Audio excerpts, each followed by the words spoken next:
Maldita reencarnação. Capítulo 40. A praça. 2. Sua mente foi imediatamente fixada naqueles fios de cabelo esvoaçantes. No momento em que os viu, Eugênie se jogou escada abaixo sem hesitar. Gargit, que o seguia, soltou um grito assustado, mas o som de sua voz não chegou aos ouvidos de Eugênie.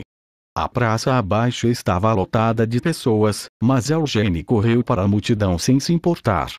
Ele avançou empurrando para o lado as pessoas que estavam em seu caminho, mergulhando pelas brechas. Não havia como Eugênie ter cometido um erro. Ele reconheceria aquela cor de cabelo única, mesmo que fosse forçado a escolhê-la entre centenas ou milhares de pessoas. O roxo brilhantemente colorido aparentemente não natural, essa cor foi criada pela vasta quantidade de mana de Siena se espalhando por seu cabelo. É a Siena, Eugênie percebeu. É uma alucinação. Não tem como. Eugênie balançou a cabeça de um lado para o outro enquanto mergulhava na multidão. Em um lugar como este, e sob tais circunstâncias, não havia como ele estar enganado. Quando Eugênie a viu, ficou parado no local, atordoado, olhando para frente. Ele tentou falar, mas as palavras lhe faltaram. Essa era Siena andando à distância. Definitivamente era ela. Sua figura não mudou nem um pouco em comparação com 300 anos atrás. Embora parecesse que seu cabelo tinha ficado muito mais comprido. Mas isso era de se esperar depois que 300 anos se passaram. Enquanto Eugênie agarrava seu peito latejante, se aproximou de Siena. Embora tivesse ficado bem atrás dela, Siena ainda não havia notado a presença de Eugênie. Eugênie achou que era compreensível, considerando quantas pessoas estavam naquela praça. Mas o que deveria dizer a ela? Embora Eugênie tivesse reconhecido Siena, ela provavelmente não seria capaz de dizer quem Eugênie realmente era. Sou Amel, mas reencarnei como descendente de Vermouth. Não, é sério. Estou lhe dizendo, isso não é uma mentira. Eu realmente sou Amel. Enquanto Eugênie imaginava como seria essa conversa, ele estendeu a mão para Siena. Siena, aquela maldita garota, não acreditaria nele tão facilmente. Ela pôde até chegá-lo e dizer-lhe para parar com besteira. Ele realmente ficaria agradecido se ela o fizesse. Como isso significaria que, apesar da passagem de 300 anos, sua personalidade não havia mudado muito do que conseguia se lembrar dela. Ainda teria a mesma atitude ruim, e sua boca seria tão suja como sempre. Siena. Eugênie chamou seu nome com a voz trêmula. Então ele estendeu a mão e tentou agarrar o pulso de Siena, mas não conseguiu segurá-la. Embora ela estivesse bem na sua frente, Eugênie não conseguia tocar em Siena. E essa não foi a única coisa estranha. Eugênie assistiu à cena sem entender, enquanto as pessoas começaram a andar pela imagem de Siena de todos os lados. Na verdade, Eugênie já havia notado isso enquanto se aproximava. Siena não evitou nenhuma das pessoas que caminhavam em sua direção, e todas passaram por ela. E mesmo que a cor de seu cabelo fosse tão atraente, ninguém estava prestando atenção nela. Em vez disso, continuaram olhando Eugênie com olhares irritados enquanto ele abria caminho pela multidão. Um fantasma. Eugênie não podia sentir nenhuma presença vindo de Siena, que estava bem na frente dele. Ele estendeu a mão várias vezes, mas ainda não conseguiu tocá-la. Ele não podia sentir nada do calor de um ser humano vindo dela. Embora ela também não estivesse fria. Na verdade, ele não conseguia sentir nada dela. Como uma aparição ou um fantasma, embora estivesse definitivamente bem na frente de seus olhos, não parecia real. Os passos de Siena pararam. Eugênie também parou. Siena virou a cabeça e Eugênie baixou a mão estendida.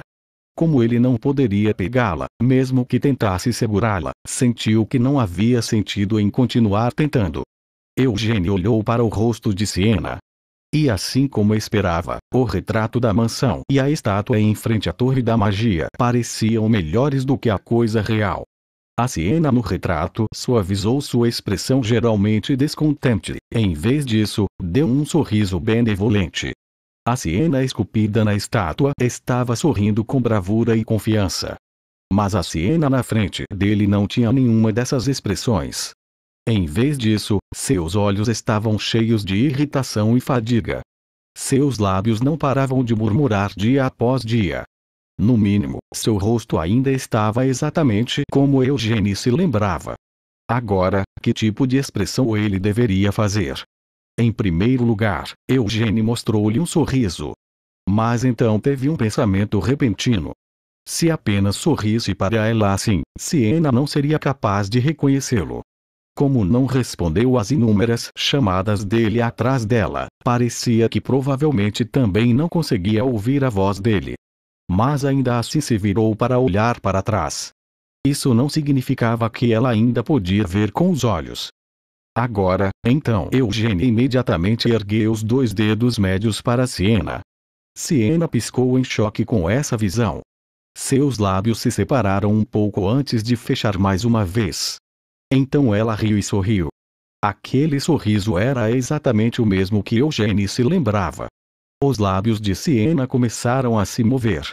Embora não pudesse ouvir a voz dela, Eugênie podia dizer o que ela estava tentando transmitir pelos movimentos silenciosos dos lábios. Encontrei você. Os lábios de Siena formaram essas 2 palavras. Depois disso, a figura de Siena desapareceu bem na frente dos olhos de Eugênie. Assim como uma nuvem de fumaça, a imagem de Siena desapareceu no ar. Eugênie ficou parado em silêncio por alguns momentos, olhando para o local onde Siena havia desaparecido. Também te encontrei, disse Eugênie finalmente, virando-se com um sorriso. Siena Merden. Eugênie murmurou seu nome. Sentia como se um peso tivesse sido tirado de seu coração. Siena não estava morta. Ele estava certo disso. A coisa que tinha visto agora não era nenhuma aparição, nenhum fantasma deixado para trás depois que ela morreu. Era uma ilusão criada por magia. Encontrei você. Siena ainda estava viva. Ela tinha sobrevivido e veio procurar Eugênie. Mas como ela sabia onde procurar? Foi porque ele mostrou o dedo do meio para o retrato dela. Se isso te irrita, você pode vir direto para mim. Ele não disse algo assim. Ela realmente ouviu aquelas palavras e veio procurá-lo. Sem chance. A mansão foi preservada como um local histórico por mais de 100 anos. Inúmeras pessoas visitavam a mansão todos os dias e, cegas pela superstição, murmuravam todo tipo de coisas, como passar nos exames e outras coisas, enquanto olhavam para o retrato dela. Não importava o quão boa Siena fosse, seria impossível para ela vir à procura de Eugênie depois de ouvir todos aqueles murmúrios. Talvez ela tenha sido capaz de reconhecer minha alma como Tempeste fez. Ou então Eugênie baixou o olhar para seu colar. Ela pode ter vindo procurar o colar. Provavelmente havia algum tipo de feitiço conjurado no colar. Embora ele não pudesse dizer que tipo de feitiço poderia ser, o que Eugênie sabia com certeza era que, Siena sabe que eu reencarnei. Ela poderia até estar esperando por isso. E o fato de que Siena não morreu, no entanto, parecia que ela estava em uma situação em que não podia vê-lo pessoalmente. Então, em vez disso, enviou uma ilusão para procurá-lo e dar as boas-vindas de volta à vida para ele. Ela deve estar selada em algum lugar. Murmurou Eugênie para si mesmo com indiferença. Ela poderia ter feito isso consigo mesma. Mesmo com magia, era impossível durar os 300 anos inteiros sem fazer isso. Ou então foi selada por alguém. Mas quem poderia ter feito isso? Um mago negro? O rei demônio? Enfim, está tudo bem agora que sei que ela não consegue agir sozinha. Enquanto murmurava isso, Eugênie acariciava seu colar. Por você ter vindo me encontrar desta vez, então o sorriso que Siena lhe mostrou logo antes de desaparecer no ar simplesmente não sairia de sua mente. Uma garota tão irritante poderia realmente sorrir para ele assim. Esta foi a primeira vez que ele descobriu tal fato. Da próxima vez, serei eu quem vai te encontrar. Tudo estava bem, desde que ela não tivesse morrido e ainda estivesse viva em algum lugar. Com um sorriso, Eugênie deixou a praça. Ou pelo menos ele tentou. Gargit de repente o alcançou e perguntou: Para onde diabos fugiu com tanta pressa? Você não precisa saber. Eugênie descartou a pergunta. Este lugar não é como Gidol. As ruas aqui são tão complexas quanto um labirinto, e há muitas pessoas más e desagradáveis. Um aldeão ingênuo como você, ignorante do mundo, seria uma presa saborosa para pessoas assim. Seu filho da puta, está realmente me chamando de aldeão, porque eu disse para não me chamar de caipira. Qual é a diferença entre um caipira e um aldeão? Embora um caipira seja um termo depreciativo, um aldeão é apenas uma descrição realista. Maldito, seu porco desgraçado. Você é que está usando os termos errados. Eu não sou um porco. Afinal, o porco não é usado para descrever pessoas redondas e gordas. Eugênie mudou de assunto. Parece ter muito orgulho de seus músculos, mas depois de vê-los em ação, são apenas grandes sem muita substância.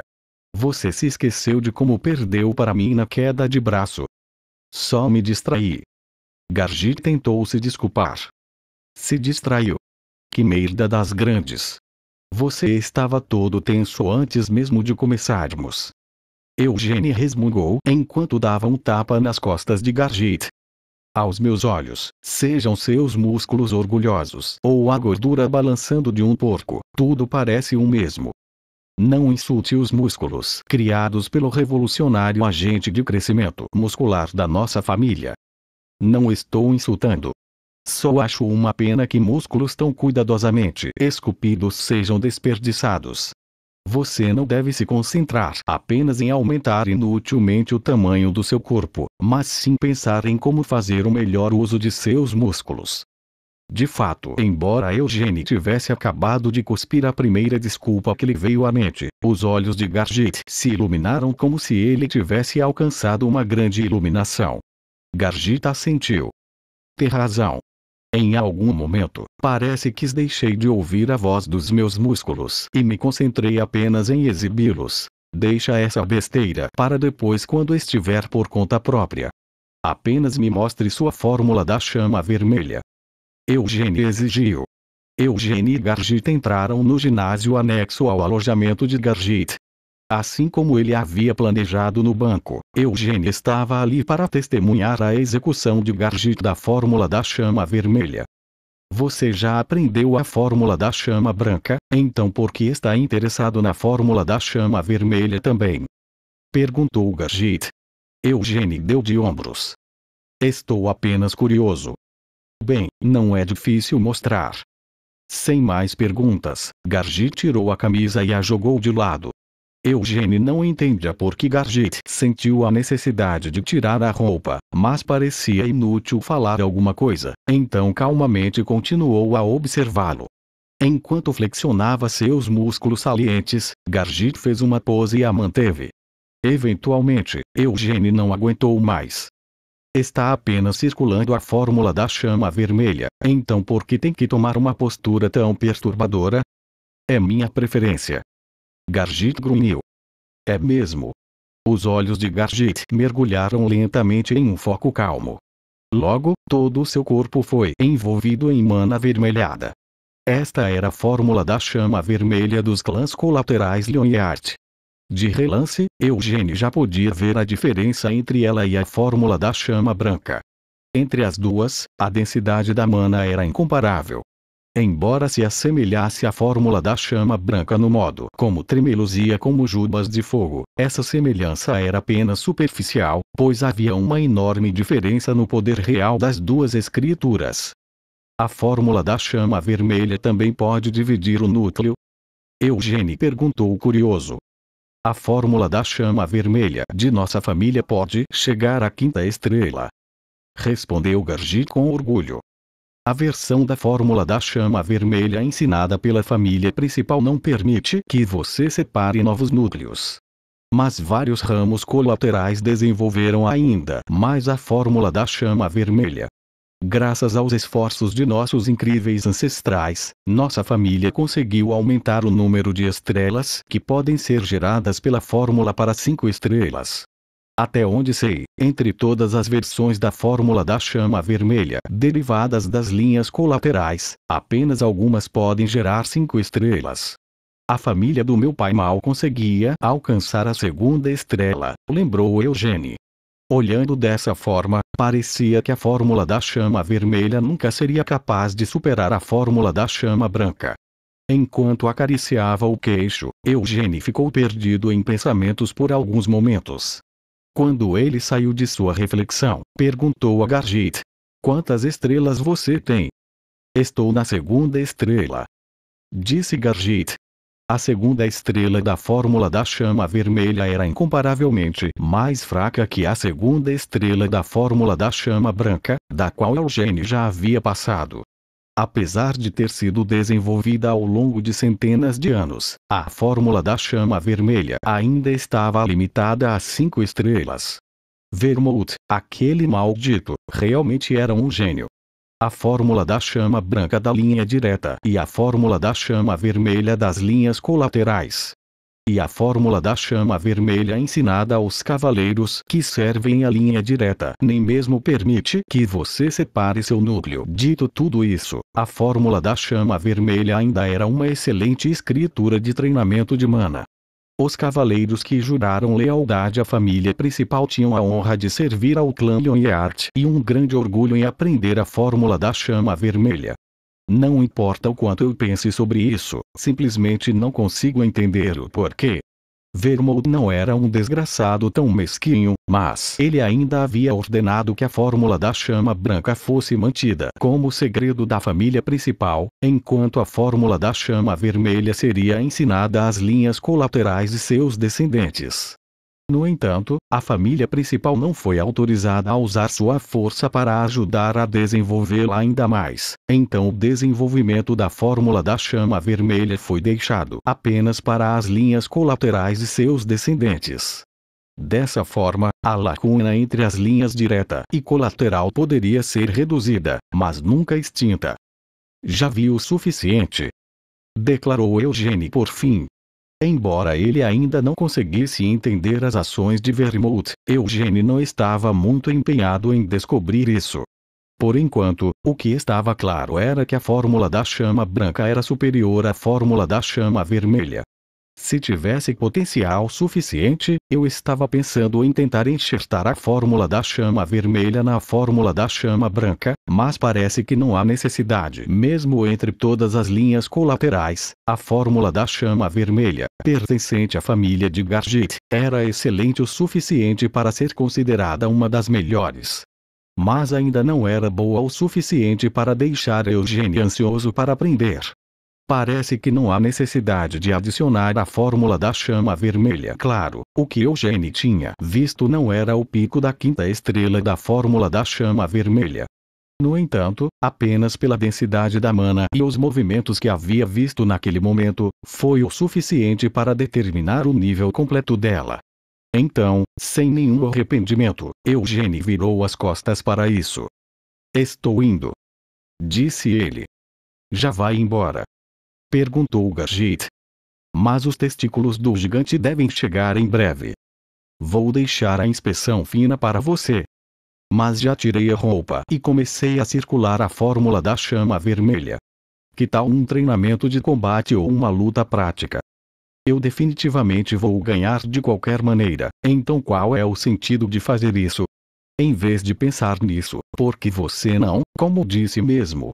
Ouve atentamente a voz de seus músculos. Esse é um ótimo conselho." Gargit acenou com a cabeça como se estivesse profundamente impressionado.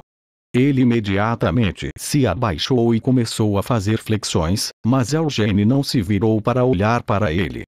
Então Acrion, hein?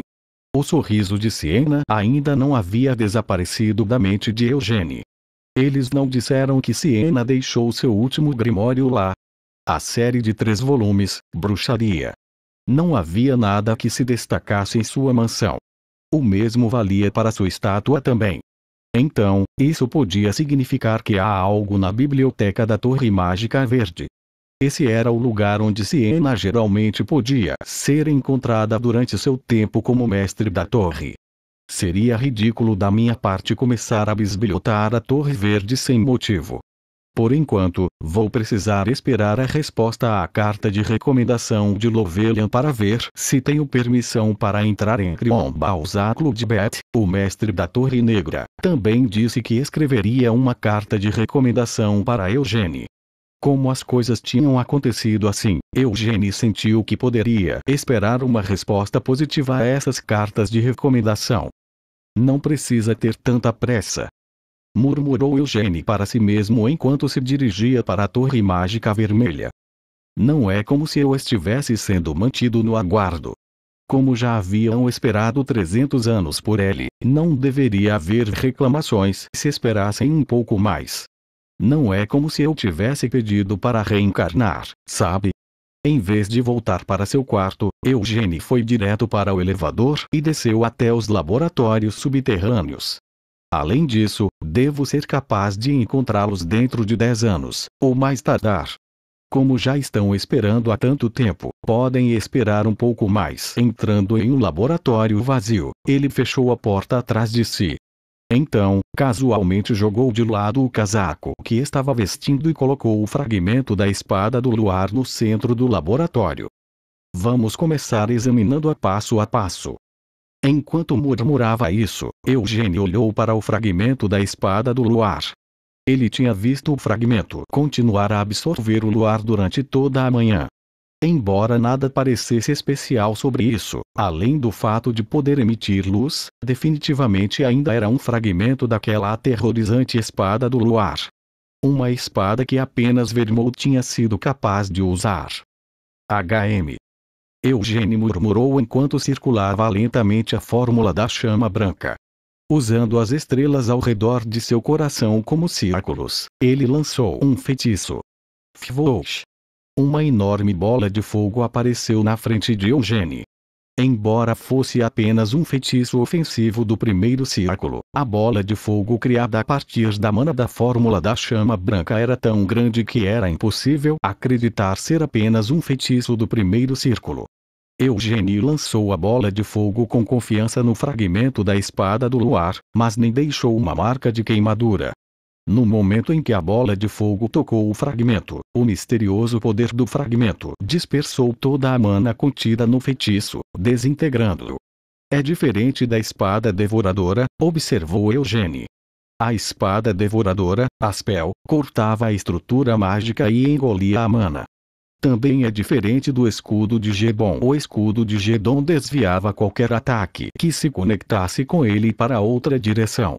Essa espada destrói a estrutura de um feitiço apenas ao tocá-lo. É assim que espalha a mana contida em um feitiço. Eugene relembrou um método favorito de ataque de Vermouth. Quando ele segurava a spell, cortava todos os feitiços que surgiam em seu caminho e usava a mana para aumentar sua própria força. Embora fosse forte o suficiente para separar a maioria dos feitiços, era impossível para a spell separar a magia de demônios de Rancalto e reis demônios. Isso resultou na batalha deles contra o rei demônio da carnificina ser infernalmente difícil. No entanto, depois de obter a espada do luar, mesmo os feitiços daqueles demônios de Rancalto e os reis demônios não podiam tocar em Vermouth. Toda a magia se desintegrava assim que tocasse a espada do luar. Então Vermouth imediatamente brandia a spell, engolindo toda a mana espalhada e convertendo-a em sua própria força antes de atacar. É impossível para um fragmento tão pequeno desintegrar feitiços de alto nível. No entanto, algo como um feitiço de baixo nível seria disperso imediatamente.